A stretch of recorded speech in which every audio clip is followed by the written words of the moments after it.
سبب ہدایت نہیں سبب گمراہی بن جائے گا. کیونکہ علم پر صبر کرنا بہت بڑی بات ہے. آتا ہے نا تو پھر چھلکنا شروع ہوتا ہے. ٹھیک ہے, تو وہاں پر پھر استاد کے لیے ہوتا ہے کہ وہ صابر ہو, علم پر صبر کرے. تو جب استاد صابر ہوگا تو شاگرد بھی کیا ہوگا؟ پہلی چیز. دوسری چیز تواضع. دیکھیں جس طرح علم کے فوائد ہیں اسی طرح علم کے سبب آزمائشیں ہیں. علم آتا ہے تو پھر تکبر آتا ہے. میں عالم ہوں, مجھے بڑی جگہ پر بٹھایا جائے, میرے آنے پر لوگ کھڑے ہوں, چاہت دل میں یہ چاہت. ہاں عوام خود عزت کرے تو اس پر اللہ کا شکر ادا کرے, لیکن دل میں یہ طمع ہو کہ میں جب بھی آؤں لوگ کھڑے ہوں, میں جب بھی آؤں میرے پاس پروٹوکول ہو, یہ طمع اگر دل میں موجود ہے تو یہ یاد رکھنے کہ پھر اگر آپ دینی کتاب پڑھتے بھی ہیں تو اس سے آپ کو علم نہیں ملے گا. کیا ملے گا؟ معلومات. کیا ملے گی؟ معلومات تو کوئی نہیں حاصل کرتا. وہ جو علم اللہ کی صفت ہے, وہ جو علم نافع ہے, وہ علم جو تواضع پیدا کرتا ہے وہ نہیں ملے گا. تو اگر استاد میں تواضع ہوگی تو شاگرد میں بھی کیا آئے گا؟ کیونکہ استاد کا اثر شاگرد میں ظاہر ہوتا ہے. تو دوسری چیز جو استاد میں ہونی چاہیے وہ کیا ہے؟ اچھا, تواضع بہت ضروری ہے.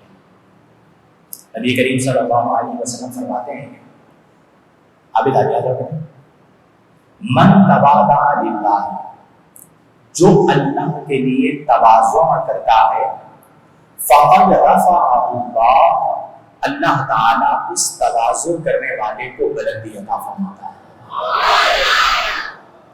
اگر آپ نے کسی عالم ربانی کو پہچاننا ہو تو آپ اس کی تواضع کو دیکھیں. جو عالم رب والا ہوگا, ربانی رب والا, تو اس کی ذات میں آپ کو تواضع نظر آئے گا. آج کے دور میں جو بڑے بڑے فتنے ہیں ان فتنوں میں ایک بڑا فتنہ مذہبی رہنماؤں کا تکبر. چونکہ علم کی وجہ سے بھی تکبر آتا ہے اور شہرت کی وجہ سے بھی تکبر آتا ہے. آپ نے بعض ناخوانوں کو دیکھا ہوگا جو بڑے مشہور ہو گئے تو ان کی چال میں فرق, ان کے بولنے میں فرق, ان کے دیکھنے میں فرق, ان کی باڈی لینگویج متکبرانہ. اللہ اور اللہ کے رسول کو تکبر پسند نہیں, اور اس کا وبال بھی بہت زیادہ کہ جو تکبر کرتا ہے, اللہ فرماتا ہے کہ تکبر میری ردا, میری چادر ہے, تکبر میری ردا ہے. التکبر یہ کس کا صفاتی نام ہے؟ فرمایا تکبر میری ردا ہے, جو میری ردا کے معاملے میں مجھ سے جھگڑے گا تو فرمایا میں اسے ضرور ذلیل و رسوا فرماؤں گا. یہ تکبر کا وبال ہے کہ متکبر جو ہے وہ دنیا میں بالآخر ذلیل و رسوا ہوتا ہے.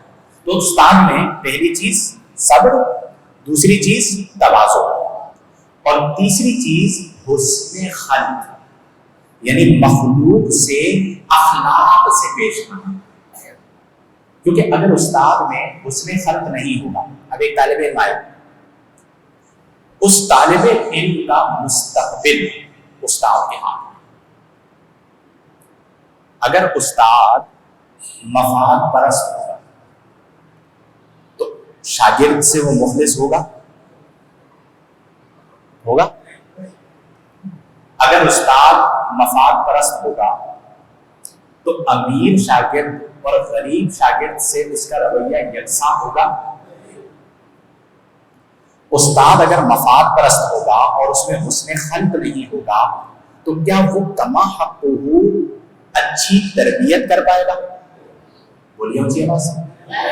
تو استاد میں ان تین چیزوں کا ہونا شاگردوں کے لیے نعمت کاملہ ہے کہ وہاں پر شاگرد کا وقت ضائع نہیں ہوگا, وہ حسن خلق سے, تواضع سے اور صبر سے سیکھ کر جائے. اسی چیزوں کا ہونا استاد کے حق میں نعمت کاملہ.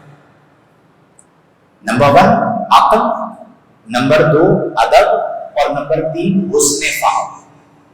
اب مثال کے طور پر کوئی ایسا شاگرد آگے بیٹھ گیا ہے جو ہے ہی مجنون پاگل ہے, تو وہ تو بیچارہ سمجھا کے تھک جائے گا, اس نے کیا سیکھنا ہے؟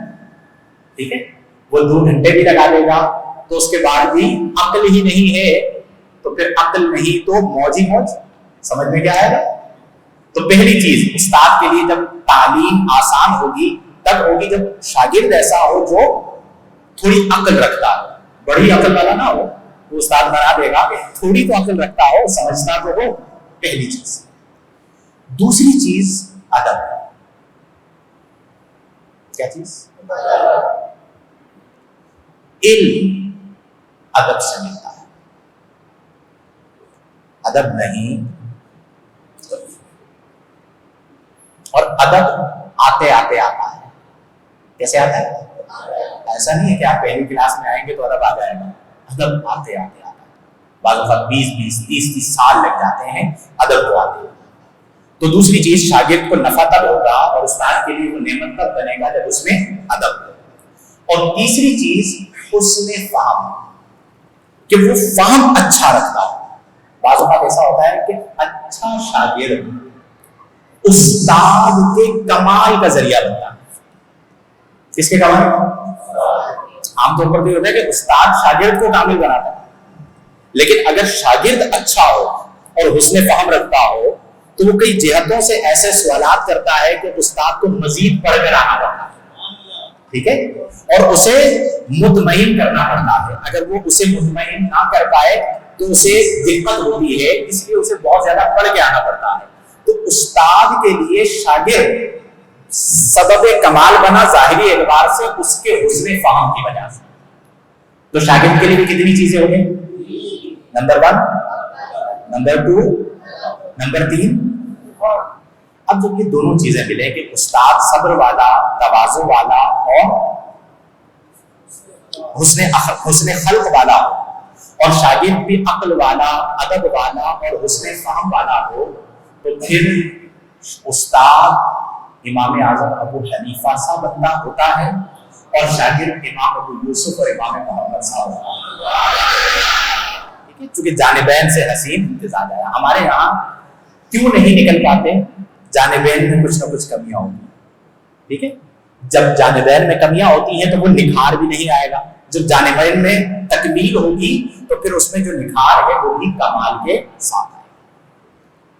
نبی کریم علیہ افضل الصلاۃ والتسلیم نے فرمایا علم کی فضیلت, کیونکہ ہمارے معاشرے میں قدر علماء کم ہوتی نظر آ رہی. عام لوگ علماء ربانیین کے مقام کو بعض اوقات نہیں سمجھتے. اور ایک اور چیز جو ہمارے معاشرے میں مجھے نظر آئی وہ یہ ہے کہ ایک طبقہ جو اپنے دلوں میں بغض علماء رکھتا ہے اور وہ اس بغض کا اظہار کسی نہ کسی انداز میں کرتا رہتا ہے, اور وہ علماء کے قریب عوام کا ہونا پسند نہیں کرتا. مذہبی لبادے میں بہت سے لوگ. آپ اندازہ لگائیے کہ علم اور علماء کا مقام اور شان کیا ہے کہ نبی کریم صلی اللہ علیہ وسلم نے فرمایا کہ یوزن یوم القیامت مداد العلماء علی دم الشہداء, کہ قیامت کے دن علماء کے قلم سے نکلنے والی سیاہی کو شہیدوں کے خون سے تولا جائے گا. کس سے تولا جائے گا؟ یعنی ایک طرف شہیدوں کا خون اور ایک طرف اقلام علماء کی سیاہی. اور اللہ کے رسول فرماتے ہیں کہ علماء ربانیین کا مقام اللہ کی بارگاہ میں یہ ہے کہ فَيُرْجَعُ مِدَادُ الْعُلَمَاءِ عَلَى دَمِ الشُّهَدَاءِ, علماء کے قلم کی سیاہی شہید کے خون سے اوپر ہو جائے گی, ترجیح پا جائے گی. تو اس سے آپ اندازہ لگائیں کہ اللہ نے علماء کو کیا شان اور کیا مقام عطا فرمایا. میرے بھائیو, ہم سب پر شرعاً واجب ہے کہ ہم علماء کا احترام کریں, علماء کی قدر کریں, علماء کی تعظیم کریں, علماء کے پاس بیٹھیں تو ادب سے بیٹھیں, تو پھر آپ کو علماء سے نفع ملے گا. جب عوام الناس بنگاہ تنقید عالم کو دیکھے گی اور اس کی چھوٹی چھوٹی بات پر گرفت کی کوشش کرے گی تو پھر ہمارے معاشرے میں قدر علماء کم ہو. دین کا کام کس نے کرنا ہے؟ علماء. کس نے کرنا ہے؟ تو جب دین کا کام علماء نے کرنا ہے تو ہمیں مضبوط بھی کسے کرنا ہے؟ یعنی ایک شخص ایسا آیا کہ جس کی فین فالوئنگ کروڑوں میں، اور ایک ایسا عالم آیا جو کچی گلی میں رہتا لیکن وہ عالم. تو رسپیکٹ اور احترام زیادہ کس کا ہونا چاہیے؟ لیکن ہمارا رویہ کیا ہے کہ ہم فین فالوئنگ دیکھتے ہیں، یار یہ بڑا مشہور آدمی ہے، ٹی وی پہ آتا ہے، سوشل میڈیا پہ اس کے بڑے فینس ہیں، ٹھیک ہے، وہ اس کے پیچھے بھاگے. یعنی ہماری دوڑ شہرت کے لیے، خلوص کے لیے. دوسری بات ایک ہے علم، کیا ہے؟ اور ایک ہے فقر. ایک کیا ہے؟ ان دونوں چیزوں کا حسین امتزاج موجود ہے. وہ جو 6 چیزیں میں نے آپ کو بتائی ہیں نا، جب استاد اور شاگرد میں یہ 6 چیزیں آئیں گی تو پھر وہ جو عالم بنے گا وہ عالم ربانی ہوگا. اور عالم ربانی وہ ہوتا ہے جو فقیر ہوتا ہے. جو کون ہوتا ہے؟ چونکہ اگر عالم میں فقر نہ ہو، عالم میں کیا نہ ہو، تو پھر اس کا علم نافع نہیں. غالباً امام شافعی رضی اللہ عنہ، فقہ شافعی کے جو امام ہیں، جیسے ہم حنفی ہیں تو امام اعظم ہیں، ویسے امام شافعی ہیں. تو امام شافعی فرماتے ہیں کہ لا شیء ازین بالعلماء من الفقر والقناعۃ والرضا بہما.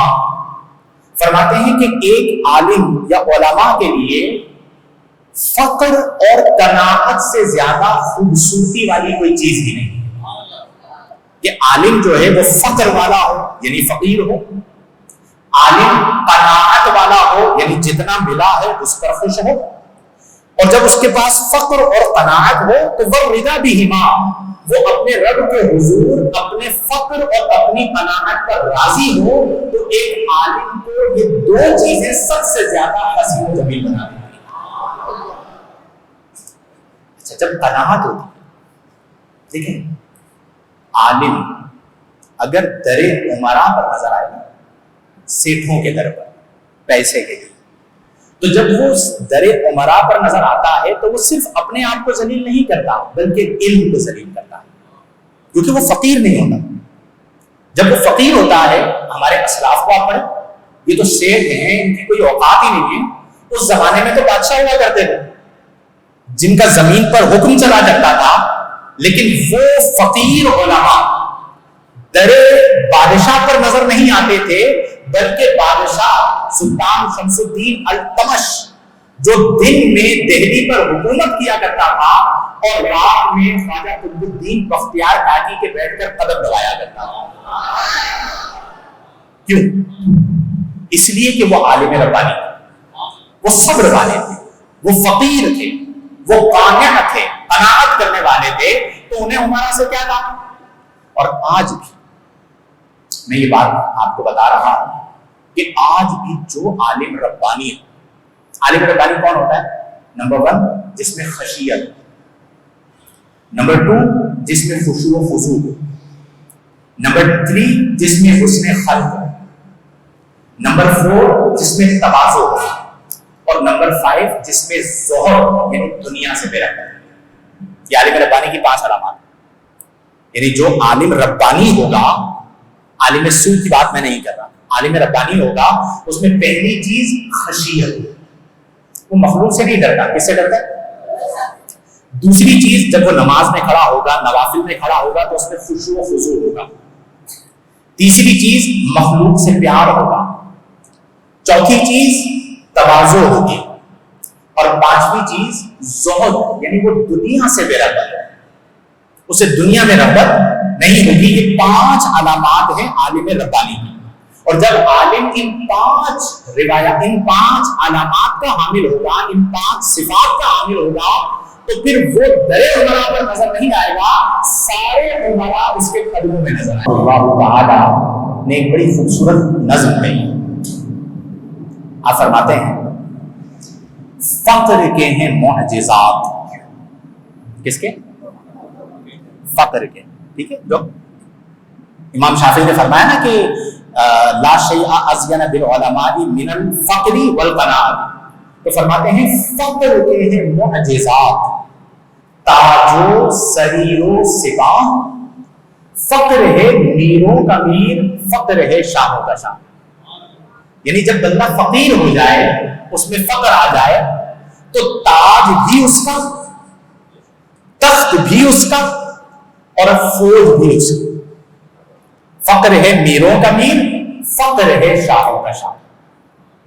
پھر فرماتے ہیں کہ علم کا مقصود ہے پاکیے عقل و خرد. یعنی علم کا جو مقصد ہے وہ کیا ہے؟ عقل و خرد کو پاک کرنا. ابھی آپ نے کورس کیا، علم حاصل کیا، تو اس سے کیا پاک؟ عقل اور خرد پاک. تو کہتے ہیں علامہ اقبال کہ علم کا مقصود ہے پاکیے عقل و خرد، فقر کا مقصود ہے عفت قلب و نگاہ. اب آپ سوچیے کہ علم کا تعلق ہے عقل کے ساتھ، اور فقر کا تعلق ہے دل و نگاہ کے ساتھ. تو دل جس طرح عقل پر فضیلت رکھتا ہے، تو دل سے تعلق رکھنے والا فقر بھی علم پر فضیلت رکھتا ہے. پھر فرماتے ہیں کہ علم فقیہ و حکیم. فقہ کا علم حاصل کریں گے تو عابد بھائی کیا بنیں گے؟ فقیہ. اور حکمت سیکھیں گے تو کیا بنیں گے؟ حکیم. تو کہتے ہیں علم فقیہ و حکیم، یعنی جو علم حاصل کرتا ہے وہ کیا بنتا ہے؟ فقیہ اور حکیم. لیکن فرماتے ہیں فقر مسیح و کلیم. فقر جو ہے وہ کیا ہے؟ مسیح ہے اور کلیم ہے. علم ہے جویائے راہ. علم کیا ہے؟ جویائے راہ، راہ کو طلب کرنے والا. علم ہے جویائے راہ، فقر ہے مقصود راہ. ٹھیک ہے، اصل راہ. تو اس لیے اپنی زندگی میں جیسا کہ آپ نے یہ کورس کیا، علم تو حاصل کیا ہے، اب آپ نے فقر بھی حاصل کرنا ہے. ٹھیک ہے. علم کتابوں سے آتا ہے، فقر سینوں سے آتا ہے. ٹھیک ہے. اور جب فقر آ جائے، یعنی پہلے علم آتا ہے پھر فقر آتا ہے، اور جب علم اور فقر دونوں آ جائیں تو پھر بندہ کبھی بایزید بستامی بنتا ہے، کبھی شقیق بلخی بنتا ہے، کبھی لال شہباز قلندر بنتا ہے. یہ سارے وہ ہیں جو اپنے زمانے کے سب سے بڑے علماء تھے. ہمارے یہاں تو صوفی آج کل اسے کہا جاتا ہے جیسے کچھ نہ آتا. ٹھیک ہے جی، کچھ نہ آتا ہو، علم سے ان کا کوئی تعلق نہ، وہ صوفی بن کے گھومتا ہے. یہ جتنے صوفیاء ہیں یہ اپنے زمانے کے بہت بڑے علماء ہوا کرتے ہیں. ٹھیک ہے. یہ بایزید بستامی کوئی چھوٹے عالم نہیں تھے. اور جب بندہ علم اور فقر کا امتزاج پیدا کرتا ہے تو پھر کرامت چھوٹی چیز ہوتی ہے، استقامت اس سے بہت اعلیٰ چیز ہے. بایزید بستامی رحمہ اللہ جب دریائے نیل کے پاس پہنچے تو دریائے نیل کی موجیں جوش میں آ گئی اور اچھلنے لگی آپ کے استقبال کے لیے. تو بایزید بستامی نے فرمایا کہ اے نیل ٹھہر جا، میں اپنی 30 سالہ ریاضت کو، کتنی سالہ ریاضت کو؟ تیری وجہ سے ضائع نہیں کروں گا کہ میں تکبر کر لوں کہ تم میرے آنے پر اچھل رہا ہے. میں کرامت کا نہیں کریم کا طالب ہوں. کس کا طالب ہوں؟ تو آپ بھی پیر سے کرامت کے طالب نہ ہوا کریں، اس سے استقامت کا طالب ہوا کریں کہ وہ استقامت شریعت پر رکھتا ہے یا نہیں رکھتا، کیونکہ استقامت سب سے بڑا ہے. اچھا، جب آپ میں یہ دونوں چیزیں آ جائیں گی تو اس کا نفع یہ ہوگا کہ طمع دنیا ختم ہو جائے گی. کیا ختم ہو جائے گی؟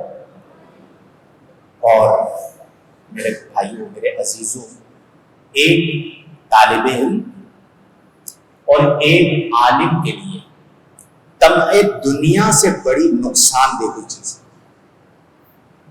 حضرت شقیق بلخی بہت بڑے بزرگ گزرے، صوفیاء کے یہاں بہت بڑا نام. یہ فرمایا کرتے تھے کہ اذا کان العالم دامعا وللمال جامعا فبمن یقتدی الجاہل. کہ جب عالم جو ہے وہ لالچی ہو جائے گا